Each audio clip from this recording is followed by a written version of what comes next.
The CBS Radio Mystery Theater presents...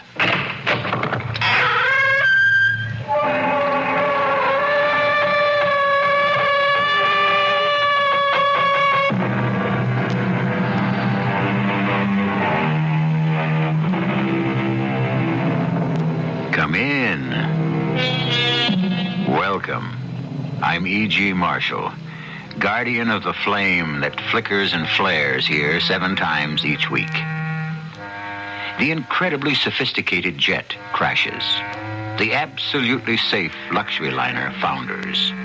The beautifully engineered bridge collapses. The reason can be picayune, almost paltry. The malfunction of a part that might cost all of 22 cents could destroy a machine worth millions. A simple but undetected mathematical error might insidiously multiply itself to a point where a magnificent structure suddenly becomes a heap of ruin and rubble. Or perhaps what we're talking about is beyond science.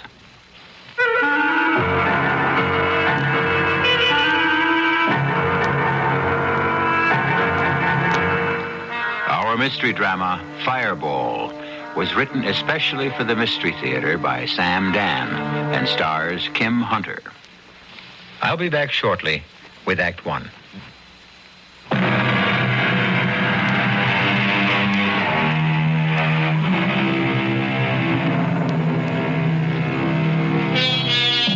We assume that we are superior to the other members of the animal kingdom. We believe that we are more intelligent. After all, look at what we can do. Certainly, animals can't read, write, build, manufacture. And if they can't, how does it happen that we can? We like to say that man is blessed with a divine spark. If this is true, that can only mean that God, or the gods, speak through us. And our works are expressions of their will. Benjamin Cantwell, or Big Ben, as he is known in industrial and government circles, comes home one evening. Louise? Is that you, Benjamin? Who are you expecting? I wasn't expecting you. Why not? You know perfectly well that days, even weeks go by without ever seeing Now, Louise, you know it's necessary for me I didn't say it wasn't necessary. Then why are you complaining? I wasn't aware that I was complaining. I merely stated a fact. Since you're not home more often than you are home, then your very presence is a surprise. Would you like me to begin all over again? I'll try to spend more time at home, but what I'm doing is important. The very fate of our country rests on it. I didn't say no. The fate of the entire free world. I'd like a little sympathy and understanding from my own wife. You can have all the sympathy and understanding you want. It's not my fault you're hardly ever home to collect it. Well, I'm home now. And it's only Friday. Don't tell me, we're actually going to spend a weekend together? You know, I couldn't wait to get home here to the country. Well, guests start to arrive tomorrow. Admiral Lawrence and his wife will be coming later tonight. And Senator Sullivan and his, I assume she's his wife. And here I thought we were going to have a quiet little weekend. Well, there won't be more than 8 or 10 all told. Thanks for telling me now. Louise, you don't understand. I'm having some important people here because... They're always important. Well, you know who I invite. Senator Sullivan is chairman of the Military Appropriations Committee. Admiral Lawrence decides... Oh, darling, I'm impressed.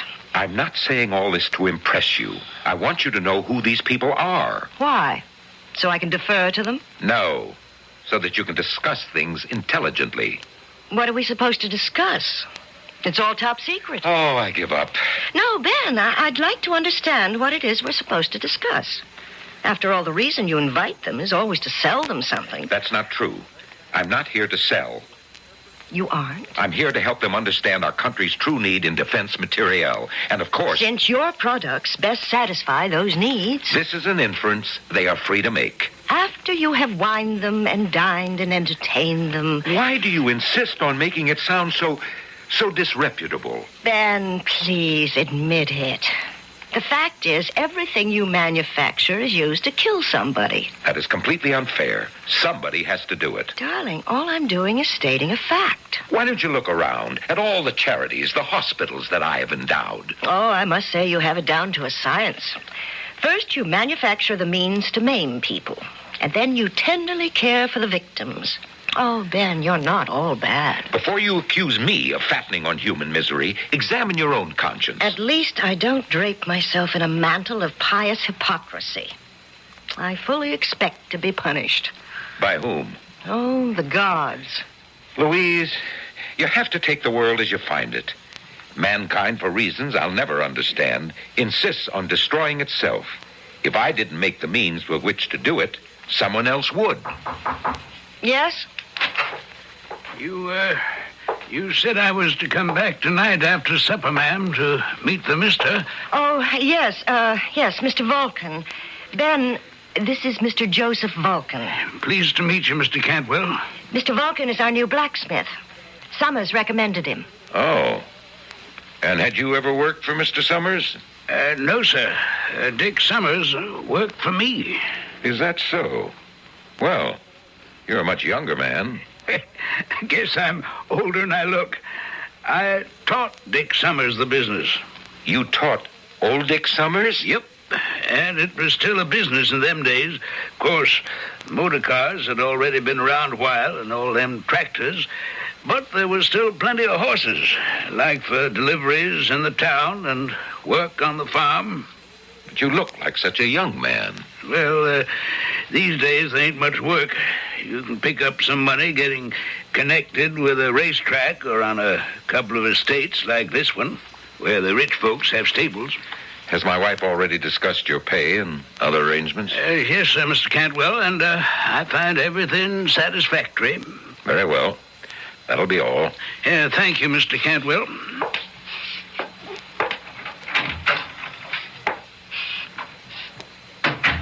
Louise, Yes? I want you to fire him. Ben, why? I want you to fire him. Well, not unless you tell me why. I can't. Oh, yes, you can. I know you. You have sudden automatic responses. You're a creature of violent first impressions. What have you got against that man? I said I don't know. Something bothers you. Try to analyze it. Why? Isn't it enough that it bothers me? Tell me. All right. This is as good a reason as any. I don't like to deform people. But he's not... Well, obviously, he's very lame. You see how he walks. You hear how he walks. Can this be your conscience? Suppose he's a veteran, and he was maimed by one of your instruments of destruction. For the last time, I am not ashamed of what I'm doing. It's work that is legitimate, necessary, and moral. It's sanctioned by the law. Why do you protest so much? Because I... Oh, forget it. Do you really want to know why I hired him? I hired this one because of his name. His name? Yes. It was just too delicious to resist. His name is Vulcan. Vulcan? Vulcan was one of the ancient gods, the god of fire. He was actually a blacksmith. He made all the weapons for the other gods. Are you sure you're all right? I think he was married to Venus. Now, Louise, what kind of The marriage nonsense... didn't work. She was always cheating on him. All right. All right, you've had your little joke. Let him catch up with whatever shoeing he has to do, and then let him go.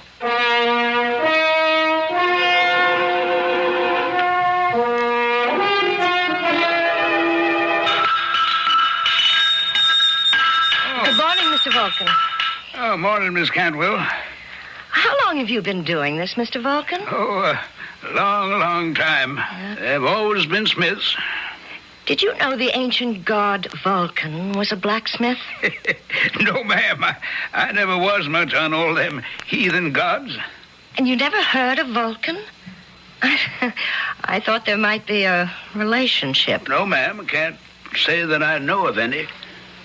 Mr. Vulcan, may I ask you a question? Well, you go right ahead, ma'am.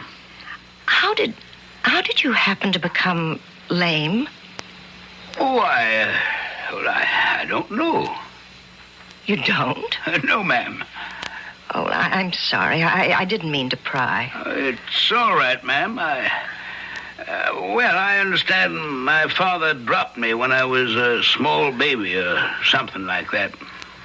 Mr. Cantwell, as you may know, has endowed a great many hospitals and medical research centers. Oh, I've made the rounds of all of them, ma'am, and the verdict is this is how I have to be for the rest of my life. Well, if there's a breakthrough somehow, then you will be able to benefit. We'll see to that. Oh, thank you. I must say, you and Mr. Cantwell are the best folks I ever worked for.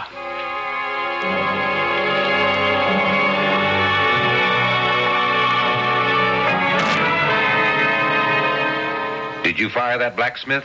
That, what's his name, Vulcan? Joe Vulcan? No. No, but I thought we agreed. We didn't agree. You merely suggested it. But he intrigues me. Why? I told you. He's a blacksmith named Vulcan. So is the ancient god, Vulcan. He's lame. So was the ancient god. Oh, please. Oh, this gets better. I asked him why he was lame. Do you know what he answered? How would I know? Oh, you really are touchy. He said when he was an infant, his father had dropped him. Oh, for crying out loud. No, you must listen to this.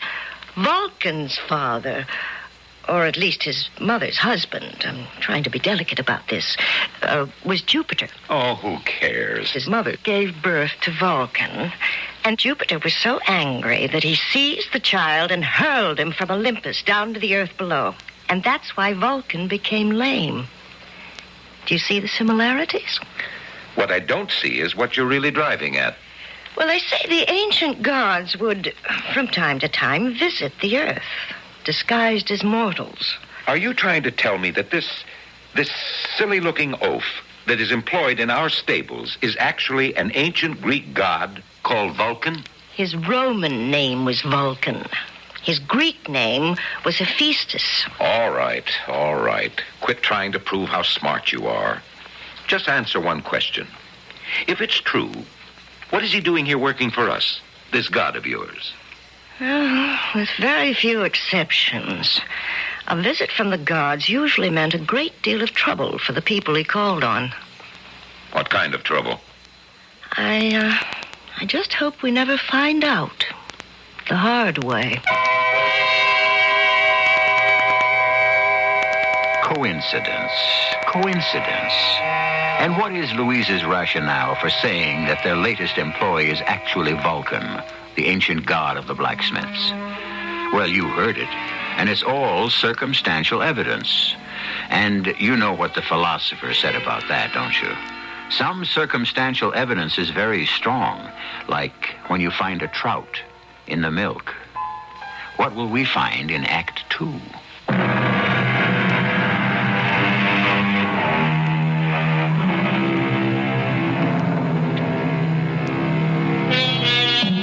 Every time something is made by man, every time man works a raw material into a finished product, every time man transforms nature from a work of God into a work of his own, man approaches something that is divine.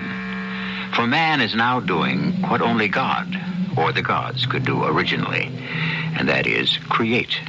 However, sometimes man being man, and nothing really more, lets all of this creativity get out of hand. I thought the weekend went rather well. Did you? And I must compliment you, Louise. You were a superb hostess. Tell me, did you sell the Fireball? What did you say? I said, did you sell the Fireball? Don't ever mention that word. Nowhere, to no one. It's top secret. Really? How did you find out? How did I find out? There were these papers lying on top of the dresser. Oh. Well, that's inexcusable. Well, you have to read those papers somewhere. If I'm that absent-minded, it means I'd better not take papers home anymore. Besides, you talk in your sleep. Then I'll have to sleep alone. No sacrifice is too great to make for your country. Tell me, what did you learn about that weapon whose name you must never mention? that it's called unmentionable because you merely hang it in the sky over an enemy city, and poof, the whole place is burned to cinders in minutes. Louise, you must never breathe a single... I suppose you're proud of yourself, aren't you? Louise, I will not get into this argument again. Would you rather other countries had it and we didn't? Oh, why don't we chuck the whole thing, Ben, and just enjoy life from now on? It's easy enough for you to say that, but I have responsibilities. You are now going to give me what I have classified as speech number 16B. Louise, listen to me. We have just developed the thing in the lab. If it's so hush-hush, and I know too much now, why tell me more? I have to tell someone. We can do it. We can make this thing, but we don't know why. What do you mean? You don't know why? We don't know why it should work. All we know is we can make it. So what's the problem? Well, there isn't any problem. Then why do you sound so upset? Because I feel maybe we shouldn't turn this thing out. This time we may have blundered into something that's more than just a discovery. This thing is part of the process of how matter itself was created. It's almost something beyond the capability of human understanding. Then drop it. Drop it? Yes. Put a stop to the project. Forget it ever existed.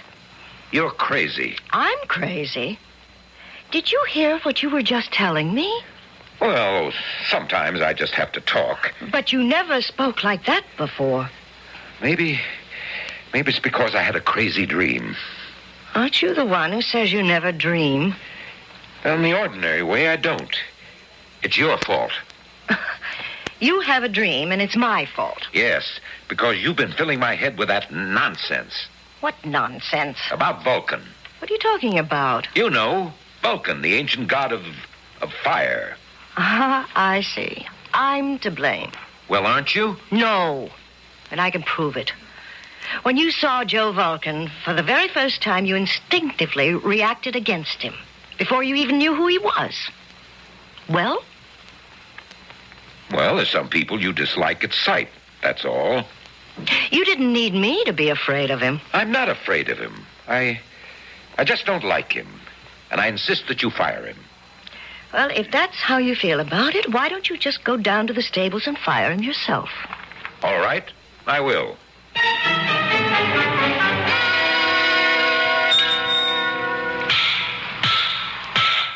Oh, morning, Mr. Cantwell.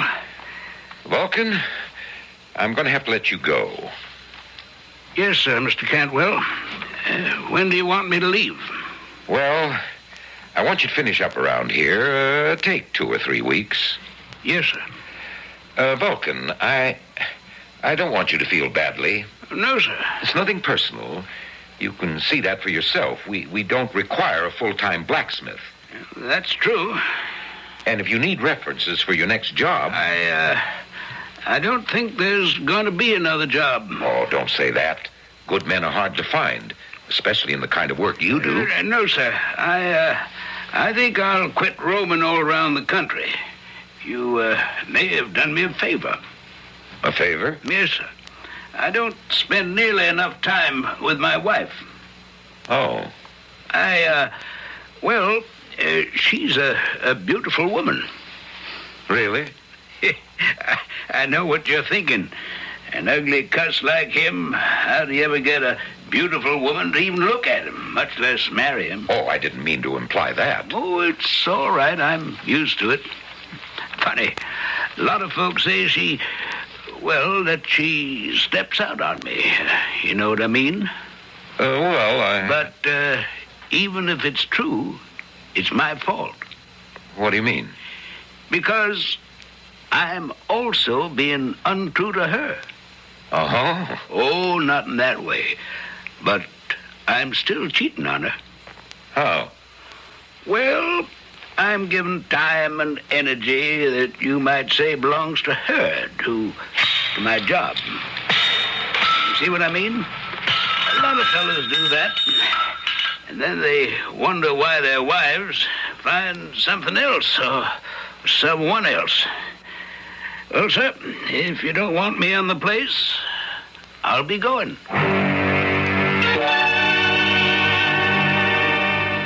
So you did it. It's economically unfeasible to have a full-time blacksmith.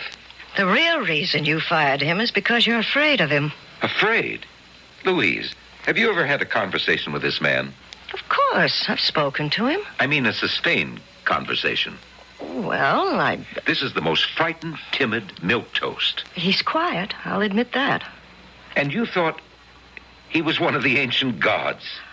I said it was possible. Never. They were men. I mean, beings of strength. He's so ineffectual. I'll tell you what would amuse you. He said, maybe being fired wouldn't be the worst thing. It would give him more time to spend with his wife. Why, isn't that a sensible statement? And it turns out he has a beautiful wife. Just like Vulcan. And maybe it would cure her from, as he put it, stepping out on him. Vulcan's wife was Venus. She certainly had her affairs. Maybe she still does. Who can say that these gods are dead? Or that they even existed. Dan, you can say what you like. I still believe he is the ancient god Vulcan. And that he chose to visit our house. Why? To get you to do something. Like what? I don't know. Then why didn't he come out with it? Maybe he did. Maybe you just didn't want to understand. If he's a god, why does he have to beat about the bush? Why not just hurl a thunderbolt or something? And say, do it my way, or else. Because a god wants things to happen, not by threats, but through enlightenment. The thunderbolts are only a last resort. What am I supposed to be enlightened about? I don't know. What's bothering you?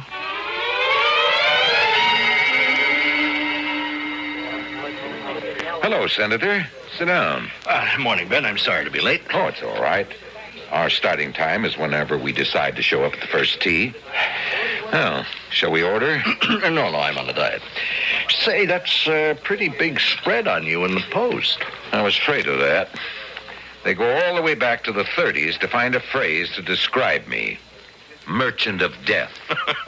Actually, it's a rather philosophical article. Philosophy? In the Post? Well, as a matter of fact, the writer calls you Vulcan. Vulcan? And, you know, the ancient god of fire. Where does he come off with? Well, he calls you the modern god of fire. But you must admit there's a basis for it. A basis? Well, you're perfecting a thing for us, and it's almost supernatural. Is this Senator Sullivan talking? Oh, come on, Ben. Whatever happened to your sense of humor? I'm too busy to have one.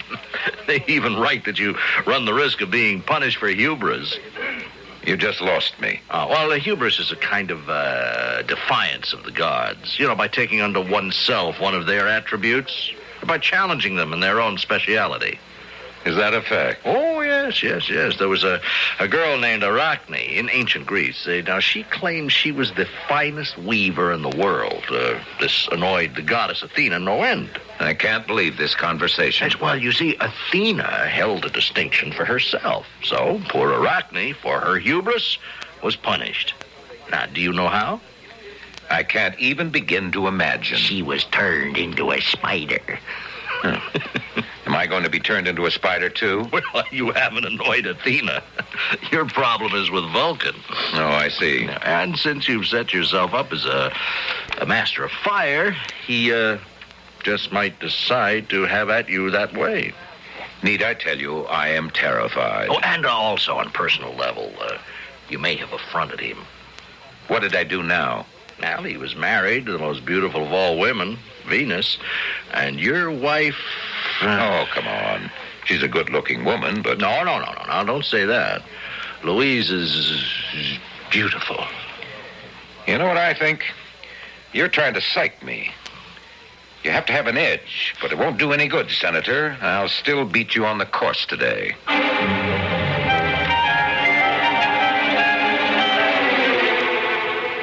Let's see. This marks the third night in a row that you're home. How do I win? If I'm detained somewhere on business, I get complaints because I'm never home. When I stay home, I still get flack. I was just making a comment. Did you read that article about me in the Post? Well, I didn't want to mention it because I know those things annoy you. I had my secretary clip it out for me, and I've got it right here. The Vengeance of Vulcan. It's stated as a question. What annoys me is that they're factually inaccurate. Oh? You see, Vulcan, assuming there's a basis for this nonsense, Vulcan doesn't have a vengeful bone in his body. He was the kindliest of all the gods. He wasn't jealous of anyone. He didn't mind what anyone did to him or said about him. So, he wouldn't take vengeance on anyone. And how do you know all this? Because I did some research. Why? Why should you take time from your busy schedule? Because I have to set certain people straight. About what? You know, if this conversation were ever made public, both of us would be prime candidates for a sanitarium. Well, so, even if I did have the hubris to offend Vulcan, he wouldn't do anything about it anyway. Oh. Well. Now, do you feel better? Who says I'm feeling badly to begin with? Oh, I'll get it. No, I'm right here. Hey, guess who? Senator. Hello, Ben. I'd know your voice anywhere. Ben, I just called to let you know that you can expect to have clear sailing in the Senate committee tomorrow. That's great. Yes. Well, I thought you'd like to hear that. I certainly do appreciate it. Yeah, well, I'm glad. Goodbye, Ben. Goodbye. That's funny. What is? The senator. He called to tell me about the committee hearings. Well, doesn't he usually? Except this morning at the club. I told him I'd be out of town. Maybe he forgot. He hasn't forgotten anything since the day he was born. No, he thought I wouldn't be home tonight.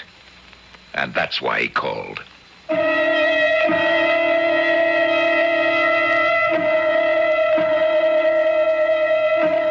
Well, a kind of light begins to dawn in the eyes of Big Ben Cantwell, tycoon extraordinary. And he looks at his beautiful, desirable wife, and all of a sudden it occurs to him that perhaps the phone call from the fun-loving senator was not really for him after all.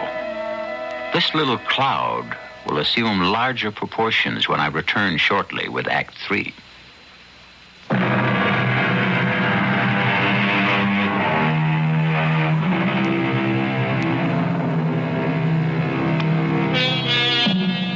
Are we playthings of the gods? Probably. How else can you explain the absolute madness of the world we live in? There was an ancient god named Vulcan, god of the forge and flame. And like his fellows, he likes to walk the earth. That is, according to legend. Well, don't laugh at legends. You can never tell when you might need one. It's quite possible Senator Sullivan wasn't calling me at all. Oh, really? He may have been calling you. Me? Whatever for? What reason does he have to call any woman? I wouldn't know. Louise, what is there between you and the senator? I consider that question an insult. Are you part of the senator's collection? Another scalp that hangs from his belt? Another notch on his gun? I'm afraid you'll have to remain forever in suspense. Is this why I get such favorable treatment from the committee? Now, you listen to me, Louise. You listen to me, Ben. For 15 years, we've been little more than strangers. That's not true. How often have we seen each other? I've been busy. And I've been busy, too. With what? With whom? I don't think that's your business. You're my wife, and I'm your husband. It's been a long time since we took those roles seriously. What is there between you and Senator Sullivan? Why don't you ask him? I will.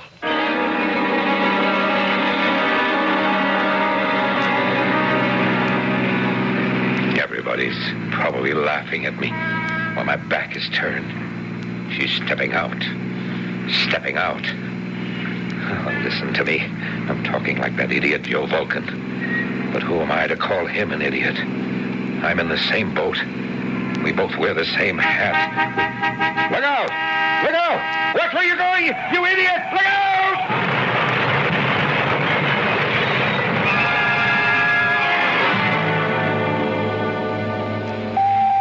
was a miracle, Louise. A miracle. You say he's all right, Dr. Corman? The car was totaled.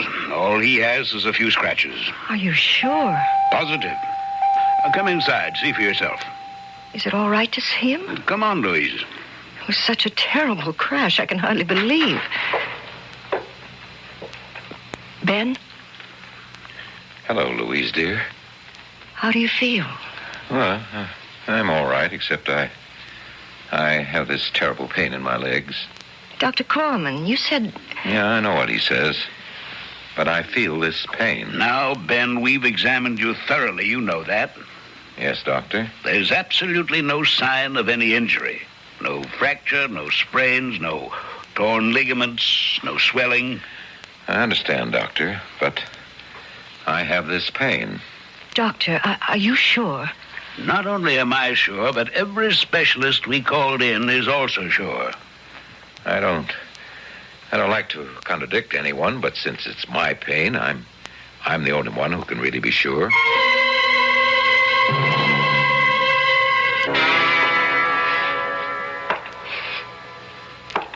Louise.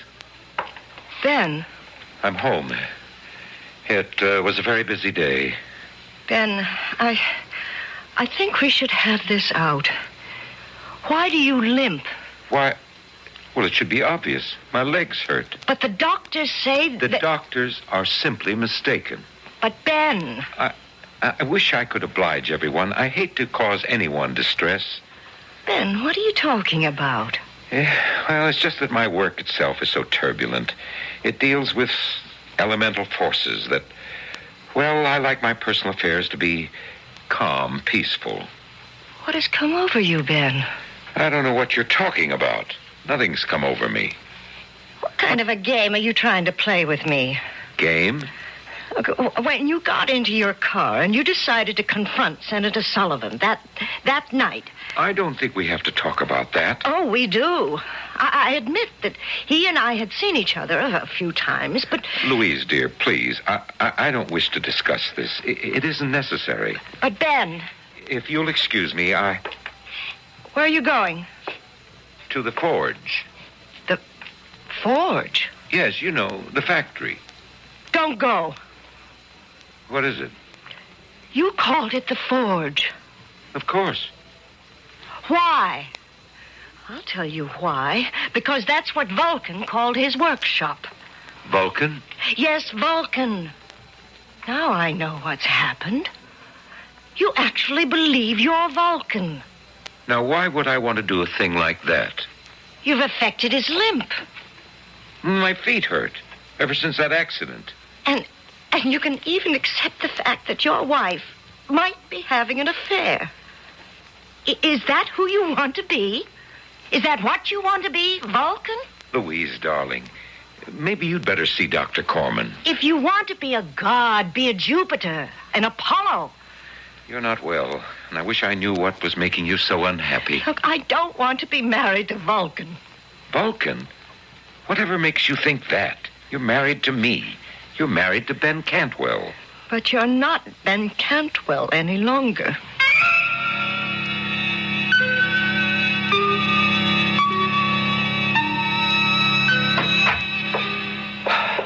Well, I got here as quickly as I could, sir, but there was all this traffic. I'm sorry to spoil your holiday, Louis. No, that's all right.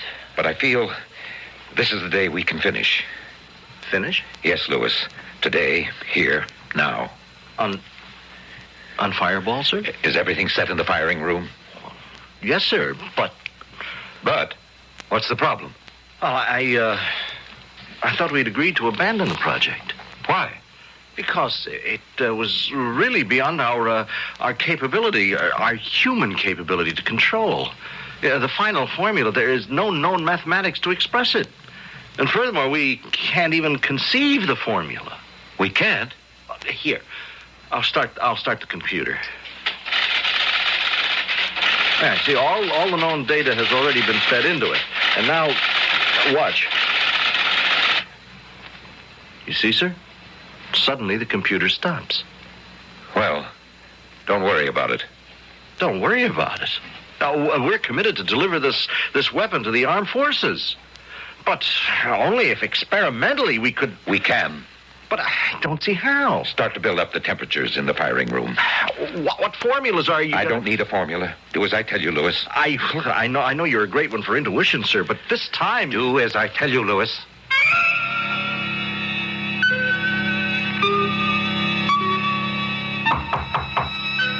Come in. Afternoon, Miss Cantwell. Oh, it's you, Mr. Vulcan. Yes, ma'am. Mr. Cantwell said to take a couple of 3 weeks to get all the work done round the stables. Well, it's finished. You're leaving us, are you? Yes, ma'am. Come to say goodbye. Well, good luck, Mr. Vulcan. I wish you the best. Thank you, ma'am. Same to you. Goodbye. Wait! Well, what is it, ma'am? Who are you? Well, I'm just Joe Vulcan. That's not true. You are the god, Vulcan. Who? That just ain't true. That's right. It's not true anymore. But it was true, and I can prove it. Prove what, Miss Cantwell? I can prove it by something you just did. What did I do? Come with me. Please, come with me.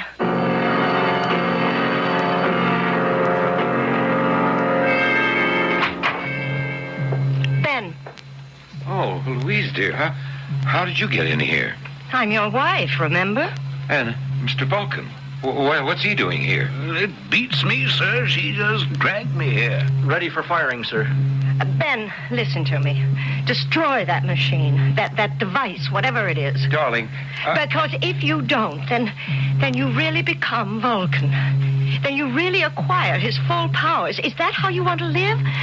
Look at him. Louise, I'm very busy. You don't want to be Vulcan. You'll hate it. Immortality becomes a terrible burden after a while. The gods themselves grow tired of eternal life. That is why they walk the earth, to find someone who can lift the burden from them. And that someone becomes the god, don't you see? That's the true nature of immortality. What does that have to do with... And Vulcan has found you. He has given you all his characteristics, his talent, his meekness. It's not too late. Give them back. Give what back? Don't finish the fireball. You yourself said that the final step of the formula was beyond human comprehension. But once you comprehend it, you will become more than human. Mr. Vulcan, you know I'm speaking the truth. Well, I'm sorry, ma'am. I don't know nothing of the kind. I said he gave you everything, Ben. Mr. Vulcan, please walk to the door. But why? Walk to the door, please. Stop. See, Ben? See? What do you want me to see? He doesn't limp anymore. His walk is normal. How do you account for that, Mr. Vulcan? Oh, I guess it's a miracle, huh? I said he gave you everything, Ben. He even gave you his limp. Ready for firing, sir. Throw on the A switch. The B switch. No, don't. You don't want to be Vulcan. Now, my dear. If you're to live like Vulcan, I'll have to live like Venus. I don't want that. Will you want me to flaunt other men in your face? The senator, the admiral, even your assistant here. Louise. I'll do it, because I won't be able to help myself. And you won't be able to stand it. You'll prowl the earth to find someone to take your place. Sir, if we don't fire now... Ready. Don't, Ben. Then you'll know too much. You'll become the god who knows too much. Vulcan. And that's why he limps and staggers. It's not the injury to his feet. It's the weight of knowledge he must carry. He knows more than any of them. He knows how to make and build. Oh, turn off that switch. Turn it off, Ben. You heard her, Lewis. Turn off the switches. Ben. I turned them off, but nothing happened. The reaction could have gone too far. We can be destroyed in here, sir. The whole world can be destroyed. What are we going to do? I don't know. As I said, it's beyond human comprehension. Maybe it'll just stop itself. Mr. Vulcan, please, stop. Stop it. What are you talking to him for? You know why. Mr. Vulcan. What's the matter? My legs, I can hardly stand straight. My legs hurt me again. Listen. It stopped. I guess you were right, Mr. Cantwell. It just stopped by itself. We could never understand it. Thank you, Mr. Vulcan. And I think I'd best be leaving. Ben, look. He's limping again. And look at you. You're standing straight.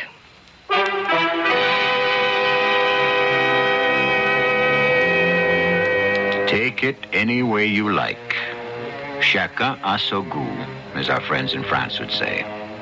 Do the gods walk the earth and look for their replacements? Is that what happened to Ben Cantwell? Or was it merely a psychological seizure? Think about it, and I shall return shortly.